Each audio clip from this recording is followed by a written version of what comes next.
Bismillahirrahmanirrahim. Assalamualaikum warahmatullahi wabarakatuh. Perkenalkan, nama saya Arisya Stati dari kelas PBSE dengan NIM 2205015015070. Baik, saya akan menjelaskan mengenai kalimat efektif. Apa sih kalimat efektif itu? Kalimat efektif adalah kalimat yang secara penyusunan mudah dipahami dan tersampaikan maknanya secara tepat oleh pembaca atau pendengar. Dapat dikatakan efektif jika gagasan yang disampaikan diterima oleh pendengar atau pembaca dengan mudah, jelas, dan lengkap, seperti apa yang dimaksud oleh penulis atau pembicaranya. Kalimat efektif biasanya dapat digunakan untuk menyampaikan informasi atau gagasan kepada orang lain. Oleh karena itu, apabila ada orang yang menyimak sesuatu namun tidak paham, bisa jadi kalimat tersebut tidak ditulis secara efektif.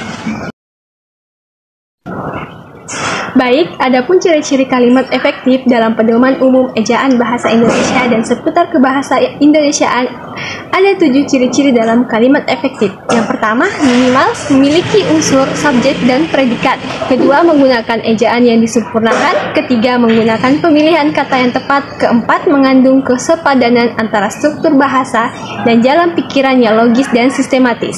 Kelima, mengandung kesejajaran bentuk bahasa yang dipakai. Keenam, penekanan ide pokok, dan yang ketujuh, menggunakan kata secara hemat.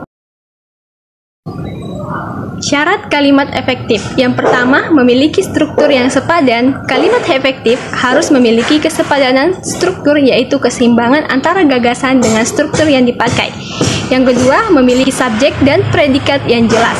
Cara agar suatu kalimat dapat memiliki subjek dan predikat yang jelas adalah dengan menghindari penggunaan kata depan sebelum penyebutan subjek.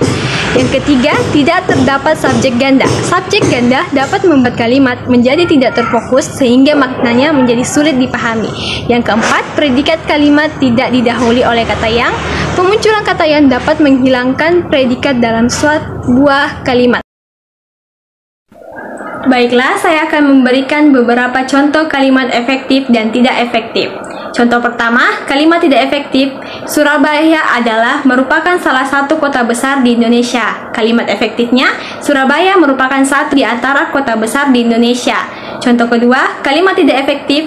Demi untuk anaknya, Bu Susi rela bekerja seharian. Kalimat efektifnya, demi anaknya, Bu Susi rela bekerja seharian. Contoh ketiga, kalimat tidak efektif. Ada banyak macam-macam makanan yang dijual di restoran itu. Kalimat efektifnya, ada macam-macam makanan yang dijual di restoran itu. Baiklah, itulah tadi penjelasan mengenai kalimat efektif. Sekian dan terima kasih. Assalamualaikum warahmatullahi wabarakatuh.